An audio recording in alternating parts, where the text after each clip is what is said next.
Bismillahirrahmanirrahim. Assalamualaikum warahmatullahi wabarakatuh. Waalaikumsalam. Selamat pagi, salam sejahtera buat kita semua. Alhamdulillah pada pagi hari ini kali yang kedua kita ketemu ya. Pada pagi hari yang baik ini ya, kita bisa ketemu lagi di acara yang baik dan kami akan menyampaikan hal-hal yang baik dan insya Allah juga akan menghasilkan sesuatu yang baik pula. Pada kali yang kedua ini kami dari Waket 3 ingin memperkenalkan diri dan menyampaikan beberapa hal yang terkait dengan kewaketan 3. Waket 3 memiliki tanggung jawab dan kewajiban untuk membimbing, membina mahasiswa dari sisi karakter, sikap, adat istiadat, dan lain-lainnya yang berhubungan dengan non-akademik. Kalau akademik itu dibawahi oleh Waket 1 bidang akademik. Baiklah, Waket 3 dipimpin oleh seorang ibu yang sangat luar biasa ya, karena biasa di luar ya. Dan beliau adalah sosok dosen yang favorit dan banyak dicari oleh mahasiswa, terutama dari keluarga mahasiswa yang membutuhkan anggaran. Biasanya mencari Ibu Indra Yatini Buryadi. Beliau berasal dari Sumatera, lebih tepatnya dari Provinsi Lampung. Bu Indra memiliki dua bagian ya. Secara garis koordinasi ada dua bagian yang di bawah langsung dari Bu Indra. Yang pertama adalah bagian alumni dan career center. Alumni dan career center ini dibimbing oleh Ibu Suryanti yang biasa dikenal oleh mahasiswa Mama Yanti ya. Dan dibantu oleh Pak Uci Raharjo yang biasa dipanggil atau dikenal oleh mahasiswa Babe Uci ya. Nah, biasanya alumni dan career center ini diperlukan di saat teman-teman nanti mau wisuda. Nah, biasanya Mama Yanti dan Babe Uci ini banyak dikejar oleh calon-calon alumni karena secara tidak langsung beliau itu banyak koneksi ke perusahaan-perusahaan yang siap menerima calon tenaga kerja. Dan biasanya sebelum wisuda kita ada program kampus hiring yang insya Allah nanti langsung disampaikan oleh Mama Yanti. Bukankah begitu Mama Yanti? Betul, Pak. Nah, kemudian bagian yang kedua adalah kemahasiswaan dan kewirausahaan.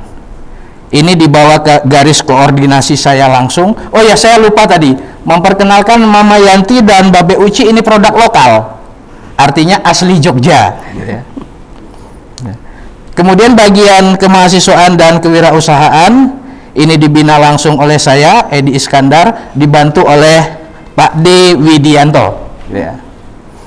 Di mahasiswa Pak Widianto itu biasa dipanggil Pak D ya. Kalau saya biasa dipanggil ayah gitu ya, ayah Edi gitu ya. Jadi nanti teman-teman bisa memanggil saya ayah. Berarti kalau gitu bisa dong minta duit? Ya bisa, nanti kalau ada kita kasih gitu ya. Asalkan berhubungan dengan kegiatan kemahasiswaan.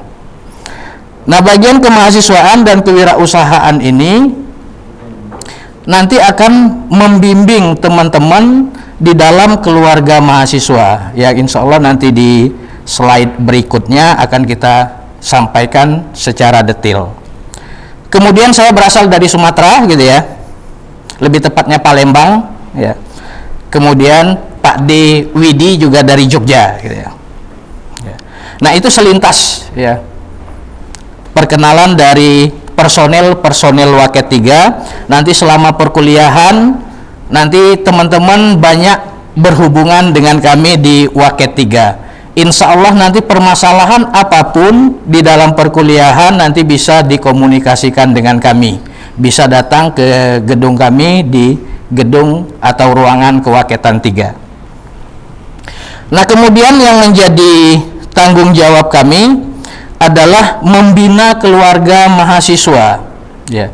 Keluarga mahasiswa di sini ada beberapa bagian, ya. Yang pertama adalah lembaga tinggi mahasiswa, ya, atau disebut dengan LPM. Nah, LPM ini terdiri dari DPM dan LKM. Ya. Ya. Kemudian ada lembaga eksekutif mahasiswa, ya, yang sering kita sebut dengan Badan Eksekutif Mahasiswa, yang dipimpin oleh seorang presiden mahasiswa, dan suatu saat nanti teman-teman juga siap untuk menjadi presiden mahasiswa. Nah, kemudian yang ketiga adalah unit kegiatan mahasiswa. Unit kegiatan mahasiswa ini kita bagi menjadi beberapa kategori, ya. Yang pertama, ini ada UKM kepeminatan. Jadi UKM kepeminatan itu bisa berupa hobi, menyalurkan hobi-hobi dari teman-teman. Jadi misalnya ada UKM IK, UKM ilmu komputer, kemudian ada UKM Mapala, ya, ada UKM kesenian, dan UKM yang lainnya. Kemudian kategori yang kedua adalah UKM olahraga, ya. Ada UKM basket, ada taekwondo, dan UKM yang lainnya. Kategori yang ketiga adalah UKM kerohanian, ya. Jadi kami berupaya untuk mewadahi semua agama dan keyakinan dari masing-masing mahasiswa. Itu kita sediakan suatu wadah yang kita sebut dengan UKM kerohanian. Jadi misalnya bagi yang muslim itu ada UKM Wamika, kemudian ada UKM Kristen, ada UKM Hindu, ada UKM Protestan, dan seterusnya, ya. Nah, kemudian ada lagi kategori UKM HMJ, Himpunan Mahasiswa Jurusan, ya. Ini ada 5 UKM sesuai dengan program studinya, dan secara tidak langsung nanti teman-teman include di dalamnya. Jadi secara otomatis nanti yang prodi informatika itu masuk di HMJ informatika. Yang program studi sistem informasi masuk di HMJ sistem informasi. Begitu juga dengan prodi-prodi yang lainnya. Dan yang berikutnya ini yang menarik gitu ya, ada lembaga otonomi mahasiswa. Nah, lembaga otonomi mahasiswa ini ada menwa gitu, resimen mahasiswa gitu ya. Kemudian ada divisi klinik, ya. Alhamdulillah kita sudah punya klinik, ya, yang dikelola oleh lembaga otonomi mahasiswa. Dan yang terakhir ini komunitas, ya. Komunitas ini sengaja tidak kami tampilkan karena komunitas ini selalu berkembang, dan ini yang selalu kita dukung gitu ya. Karena dari komunitas ini yang akan membawa nama baik STIMIK Akakom keluar. Jadi kalau misalnya ada lomba-lomba IT, ada lomba-lomba yang lainnya, biasanya komunitas ini di garda terdepan. Selain itu juga didukung oleh UKM yang lainnya. Nah, untuk komunitas, ya, saat ini yang banyak berkiprah itu ada Rakspira, kemudian Akakom Youth Center, ya, dan ya masih banyak lagi lah komunitas-komunitas yang dibentuk oleh sekelompok mahasiswa yang memiliki hobi yang sama, gitu ya. Nah, kemudian dari keluarga mahasiswa inilah yang akan menjadi indikator, ya, indikator dari pemeringkatan perguruan tinggi secara nasional, gitu ya. Dan kemudian yang menjadi kebijakan kami di dalam menentukan beasiswa, ya. Jadi beasiswa yang dikelola oleh Waket 3 sampai saat ini itu ada beberapa jenis beasiswa, dan itu terbuka, ya, terbuka bagi teman-teman untuk mengakses beasiswa tersebut, ya. dengan syarat-syarat tertentu gitu ya. Jadi beasiswa yang kita kelola sekarang ini, yang pertama bidik misi atau sekarang namanya KIPK gitu ya. Kemudian ada beasiswa UKT ya, UKT SPP, kemudian ada beasiswa yayasan, dan yang menariknya di sini gitu ya, alumni STIMIK Akakom ya tetap peduli dengan adik-adik kelasnya. Jadi ikatan alumni secara sukarela ya, menyisihkan sebagian dari penghasilannya untuk menyediakan beasiswa bagi adik-adiknya ya, bagi adik-adik tingkatnya ya, yang memiliki prestasi ya, bisa mengakses beasiswa alumni ya. Dan yang berikutnya adalah beasiswa dari mitra kerjasama, dan kita perlu berbangga ya, saat ini STIMIK Akakom sudah bekerja sama dengan beberapa perusahaan online ya, salah satunya adalah Tokopedia yang menyediakan beasiswa buat mahasiswa STIMIK Akakom yang berprestasi. Nah, untuk mengakses beasiswa ini tentunya ada persyaratan-persyaratan gitu ya. Jadi kalau misalnya adik-adik nanti jadi kupu-kupu gitu ya, kuliah pulang ya, kita agak kesulitan nanti, agak keberatan memberikan beasiswa, karena ada beberapa ketentuan yang memang harus kita ikuti gitu ya. Selain secara akademis, juga aktif di kegiatan-kegiatan kemahasiswaan, yang itu yang akan menjadi parameter bagi kami untuk menentukan siapa yang berhak untuk mendapatkan beasiswa. Nah, untuk aktif di beberapa kegiatan ya, kita menyediakan gitu ya beberapa kegiatan ekstrakurikuler gitu ya.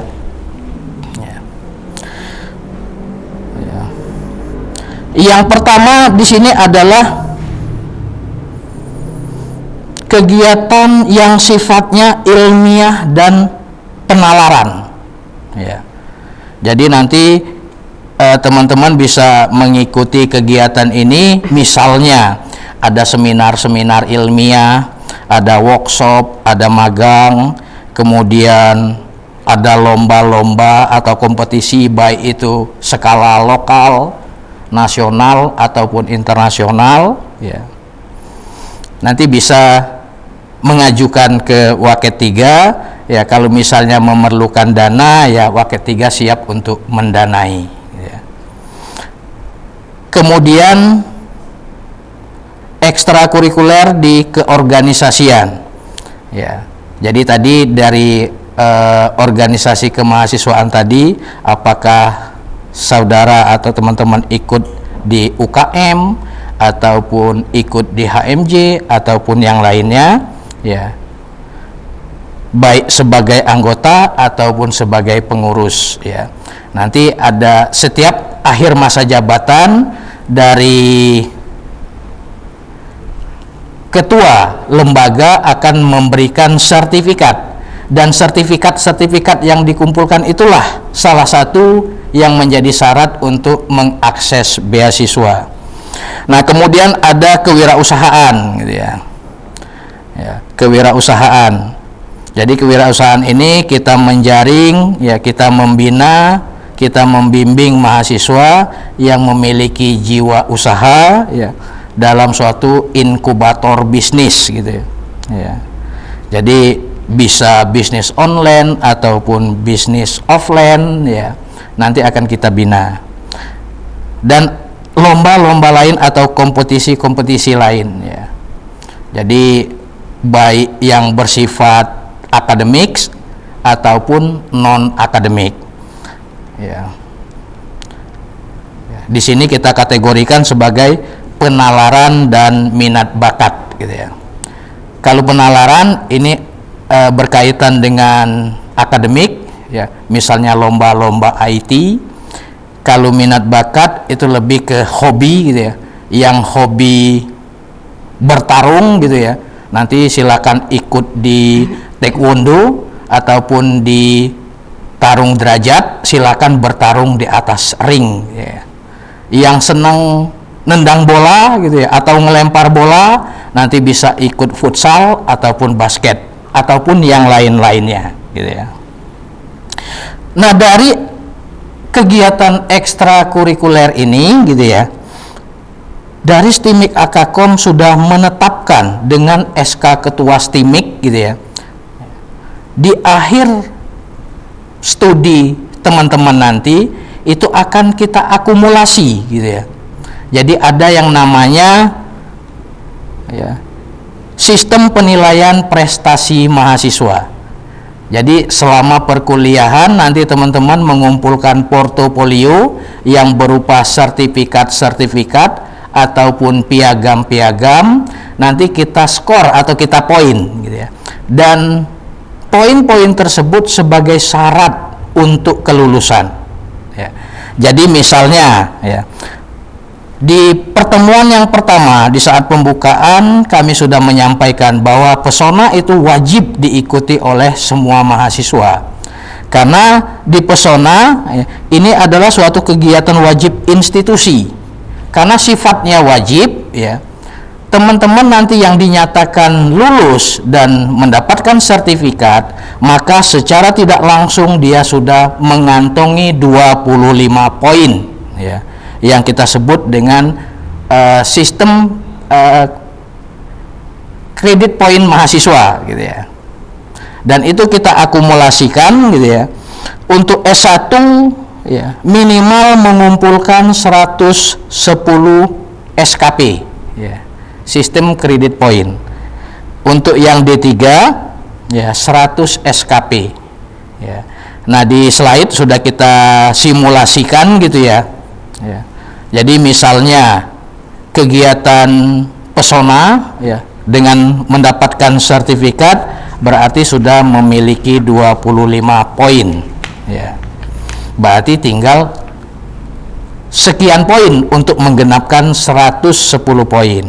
Nah, kemudian misalnya ikut lomba gitu ya. Ikut lomba ya. Misalnya ikut workshop ya, ya. Dengan mengupload sertifikat, maka sertifikat tersebut nilainya 10 poin ya. Begitu juga yang seterusnya gitu ya. Nah, kemudian misalnya menjadi anggota ya, anggota UKM gitu ya, ya. Menjadi anggota unit kegiatan mahasiswa itu 5 poin ya. Dan seterusnya ya. Begitu juga untuk yang D3 gitu ya.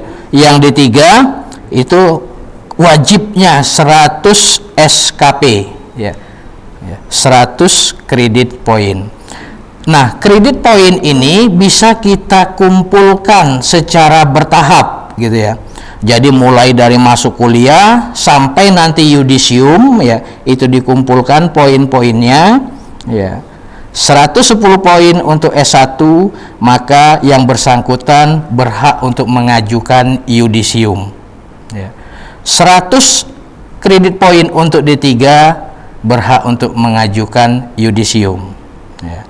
Nah, dari sini ya kami mengharapkan dan menghimbau kepada teman-teman untuk aktif di kegiatan kemahasiswaan, karena keberhasilan seorang mahasiswa atau seorang sarjana tidak semata-mata dengan IP yang bagus gitu ya, tetapi harus diikuti kemampuan-kemampuan non akademik yang mumpuni gitu ya. Kalau di dalam perkuliahan biasanya saya menyampaikan gitu ya, kunci kesuksesan mahasiswa ya, selain mereka menguasai ilmu teknologi, mereka juga harus memiliki kemampuan presentasi ya. Jadi harus mampu menjadi presenter dan harus mampu menjadi motivator, dan yang terakhir harus menguasai bahasa asing ya.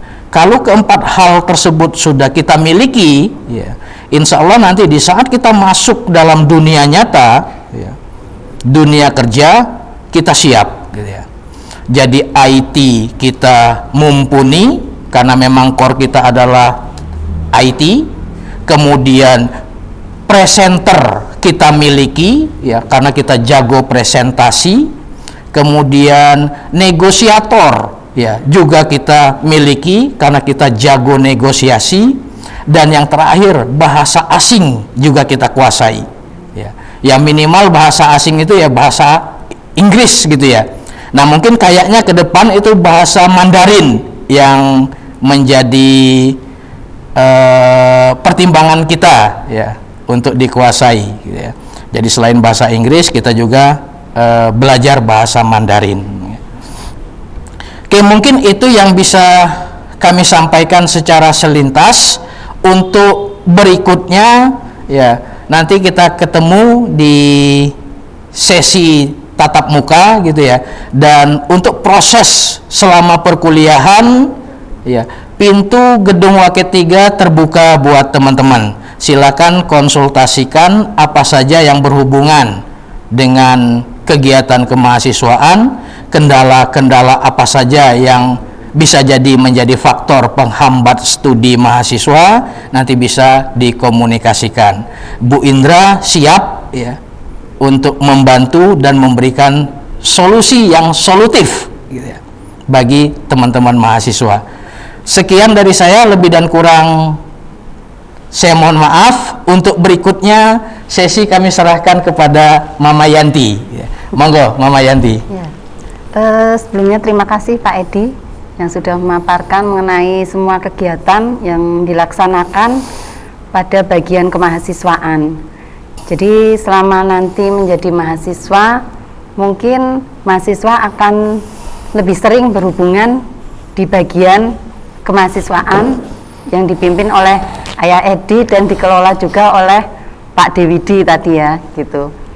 Kemudian sebenarnya melanjutkan dari aktivitas mahasiswa setelah sering berhubungan dengan bagian kemahasiswaan, di saat nanti mahasiswa sudah mulai yudisium, kemudian menjelang kelulusan, itu nanti akan masuk ke bagian ACC. Nah di sini kebetulan saya pada periode ini diberi amanah untuk mengelola bagian ACC yang kegiatannya nanti akan saya jelaskan lebih lanjut gitu. Nah, apa itu ACC? Mungkin selama jadi mahasiswa, para mahasiswa sudah aktif di bagian kemahasiswaan untuk mengembangkan soft skill-nya seperti itu, dan itu memang cukup penting pada saat akan memasuki dunia kerja. Kemudian nanti akan berhubungan dengan ACC, yaitu Akakom Career Center. Jadi bagian Akakom Career Center ini nanti ditugasi untuk mengelola dan mendata alumni, kemudian juga menyelenggarakan kegiatan-kegiatan yang berhubungan dengan calon-calon wisudawan dalam rangka mempersiapkan para calon wisudawan untuk siap masuk ke dunia kerja. Jadi nanti ada beberapa program dari ACC yang dilaksanakan menjelang wisuda. Selain nanti juga ada kegiatan ACC yang akan terus dilakukan setelah wisuda untuk para alumni STIMIK Akakom. Jadi untuk kegiatan Akakom Career Center menjelang mahasiswa itu akan wisuda, itu ada beberapa. Untuk saat ini mungkin nanti juga akan lebih dikembangkan lagi supaya tadi dikatakan hasilnya menjadi baik seperti itu ya Pak Edi. Iya, insya Allah ya. Ya. Jadi nanti kegiatan ini yang pertama adalah adanya kampus hiring. Jadi nanti menjelang wisuda, bagian ACC akan menjalin kerjasama dengan beberapa perusahaan ataupun instansi untuk melakukan rekrutmen tenaga kerja secara langsung khusus bagi alumni STIMIK Akakom. Nah di sini nanti kita akan mengundang mereka, kemudian akan menyelenggarakan tes secara langsung di STIMIK Akakom dengan harapan para alumni ini akan lebih mudah untuk masuk atau diterima ke dunia kerja sesuai dengan bidangnya seperti itu. Nah, beberapa perusahaan yang mungkin sering bekerja sama dengan ACC itu antara lain adalah PT Indonesia Indikator, kemudian ada PT Asuransi Sinarmas, kebetulan posisinya di Jakarta ya, meskipun ada kantor cabang di Jogja. Kemudian juga ada BRI IT. Nah, ini BRI IT saat ini ada di Jakarta dan sudah berkembang atau mengembangkan usahanya itu di Lampung. Kemarin membutuhkan banyak tenaga kerja. Nah, ini karena kita sudah menjalin kerjasama sehingga mereka meminta alumni STMIK Akakom untuk bisa mengisi beberapa posisi yang dibutuhkan di BRI IT. Kemudian selain itu juga ada PT Gama Techno Indonesia, PT Aino Indonesia, ada PT Solusi Pembayaran Elektronik, kemudian ada Solusi 247 atau PT 247 ya, yang kebetulan posisinya ada di Yogyakarta dan masih banyak lagi. Jadi nanti pada waktu proses terakhir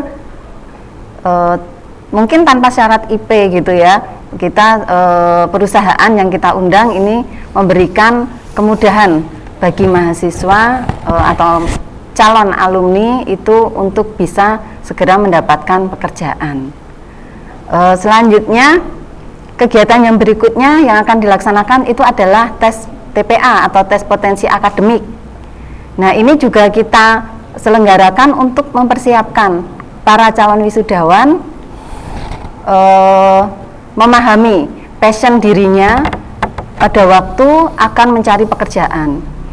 Jadi setelah mengikuti tes potensi akademik ini, maka para calon wisudawan ini bisa mengerti artinya kemampuan apa ataupun potensi apa yang dimiliki di dirinya, sehingga pada waktu masuk ke dunia pekerjaan itu tidak merasa jenuh atau bekerja tidak merasa cepat bosan gitu, karena memang pekerjaan itu sesuai dengan apa yang dimiliki kemampuannya seperti itu. Kemudian setelah ada tes TPA, maka untuk mempersiapkan para alumni yang berikutnya itu adalah kita menyelenggarakan kegiatan pembekalan.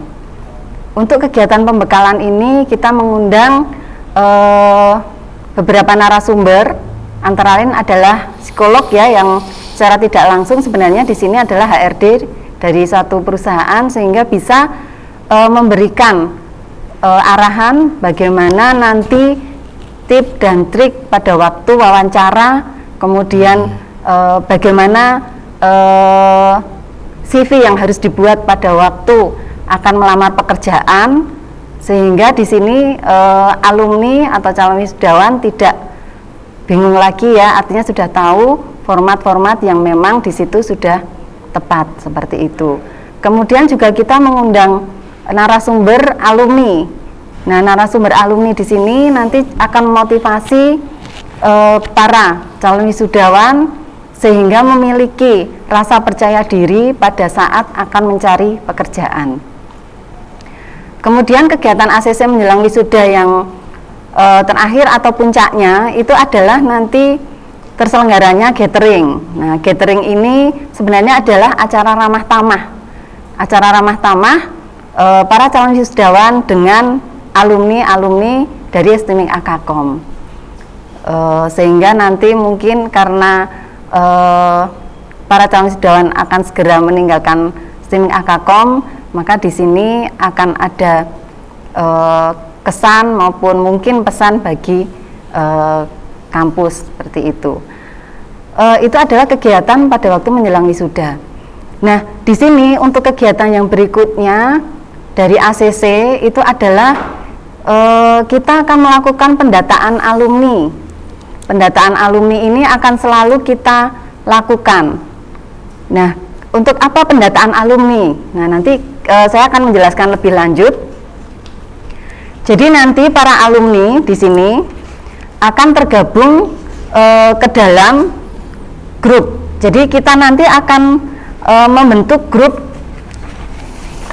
alumni melalui media WhatsApp ya. Dimohon nanti pada saat Anda sudah lulus itu tidak live dari grup tersebut. Nah, di grup itu kita akan selalu berkomunikasi pada waktu mungkin STMIK Akakom membutuhkan data, atau mungkin juga STMIK Akakom akan selalu memberikan informasi mengenai lowongan pekerjaan. Dan ini juga akan merupakan media bagi para alumni untuk memberikan informasi lowongan pekerjaan kepada rekan-rekannya yang lain yang mungkin pada saat itu membutuhkan pekerjaan. Jadi grup ini atau grup melalui WhatsApp saat ini memang cukup efektif gitu ya untuk menjalin komunikasi. Kemudian tracer studi STMIK Akakom ini tujuannya adalah yang pertama kita ingin mendapatkan umpan balik gitu ya. Jadi umpan balik dari para alumni ataupun dari para pengguna alumni, dalam hal ini adalah instansi ataupun perusahaan yang mempekerjakan alumni. Di sini nanti digunakan sebagai perbaikan maupun pengembangan dari kualitas STMIK Akakom.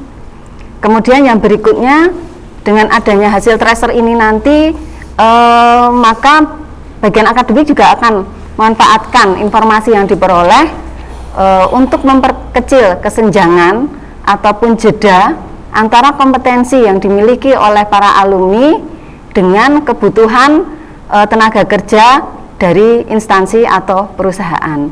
Jadi di sini jalinan atau ikatan antara alumni atau stakeholder dengan STMIK Akakom ini cukup penting untuk pengembangan STMIK Akakom sendiri. Selain itu, untuk tracer studi STMIK Akakom ini juga dibutuhkan untuk pelaporan STMIK Akakom mengenai alumninya. Nah, nanti akan didata oleh bagian akademik dan nanti akan diinputkan ke namanya PD Dikti, sistem PD Dikti ya. Itu memang wajib dilaporkan. Sedangkan bagian ACC itu nanti juga akan mendata alumni. Ini juga ada sistem yang harus inputkan dari data tersebut, itu adalah pada belmawa.dikti.go.id. Kemudian tracer studi ini juga harus selalu dilakukan mengacu pada peraturan Menteri Pendidikan dan Kebudayaan Republik Indonesia nomor 5 tahun 2020 tentang akreditasi program studi dan perguruan tinggi. Jadi saat ini akreditasi perguruan tinggi ini akan dilakukan secara otomatis, tetapi ada beberapa syarat tertentu di mana kita tidak akan dilakukan visit seandainya salah satunya adalah ada kaitannya dengan alumni, yaitu tidak ada penurunan jumlah alumni dan mungkin kualitas dari alumni itu sendiri. Jadi berdasarkan peraturan Menteri Pendidikan tersebut, maka lembaga atau bagian ACC ini akan secara aktif melakukan tracer. Jadi nanti seandainya Anda sudah lulus, harapan kami gitu, Anda tetap merespon permintaan dari STMIK Akakom untuk pengembangan alma mater tercinta seperti itu. Jadi STMIK Akakom menjadi besar juga salah satunya adalah karena peran para alumni saat ini. Selanjutnya, untuk informasi yang akan diberikan kepada para alumni tadi mengenai informasi lowongan pekerjaan, selain melalui grup WhatsApp, kita juga akan memberikan informasi melalui web acc.akakom.ac.id. Kemudian selain itu juga bisa diakses melalui Facebook. Nanti kita juga akan membentuk grup di Facebook untuk perangkatan wisuda. Selain itu media sosial lainnya yang kita gunakan itu juga adalah Instagram. Jadi media-media sosial ini kita gunakan untuk mempermudah jalinan antara para alumni STMIK Akakom dan juga STMIK Akakom. Harapan kita dengan adanya program-program tersebut, para alumni itu akan selalu mendapat perhatian dari STMIK Akakom dan juga para alumni juga masih merasa menjadi bagian keluarga besar STMIK Akakom. Jadi kurang lebihnya aktivitas-aktivitas yang dilakukan pada bagian ACC atau Akakom Career Center itu seperti yang sudah saya jelaskan tersebut. Nah, nanti kita tunggu Anda akan berkomunikasi di bagian kita, sehingga harapan kita secepatnya, artinya kalau Anda di sini kuliah atau melaksanakan studi dengan bagus, maka masa studi Anda juga mungkin akan menjadi lebih cepat, sehingga kita akan lebih cepat bertemu dan mungkin lebih cepat meninggalkan Pak Edi gitu ya. Karena akan beralih dari kemahasiswaan beralih ke bagian ACC. Berarti mungkin enak itu, ya Edi. mahasiswa Bu ya. Gimana Pak? Begitu selesai kuliah nanti Mama Yanti nyarikan pekerjaan gitu ya, Insya Allah, perusahaan gitu ya. ya. Insya Allah seperti itu. Jadi nanti juga bagian kemahasiswaan juga perannya cukup penting ya, karena harus mempersiapkan mereka memiliki soft skill yang baik. Karena ternyata menurut narasumber yang kita undang saat ini, untuk bekerja itu tidak hanya IP yang dilihat Pak Edi. Jadi selain akademik, non akademik yang berperanan penting gitu ya. Iya, jadi keaktifan mahasiswa nanti di bagian kemahasiswaan itu akan sangat mendukung pada waktu para alumni ini mudah untuk memperoleh pekerjaan seperti itu Pak Edi. Jadi tidak ada ruginya aktif di kegiatan kemahasiswaan gitu. Mungkin itu Pak Edi. Oke, baik. Terima kasih Mama Yanti ya udah memaparkan apa saja yang menjadi kewenangan dari Akakom Career Center yang selanjutnya kita sebut dengan ACC. ACC ya. Terima kasih sekali lagi ya, barangkali cukup apa yang bisa kami sampaikan. Kami tunggu teman-teman di Jogja gitu ya, Jogja istimewa, Jogja kota pelajar, Jogja kota wisata, Jogja kota segalanya gitu ya. Kita tunggu nanti ya, daring tetap asyik ya. Kami akhiri, wassalamualaikum warahmatullahi wabarakatuh. Selamat pagi menjelang sore, menjelang siang, maaf ya, saking semangatnya gitu ya. Ya. Kita ketemu nanti di Jogja. Terima kasih.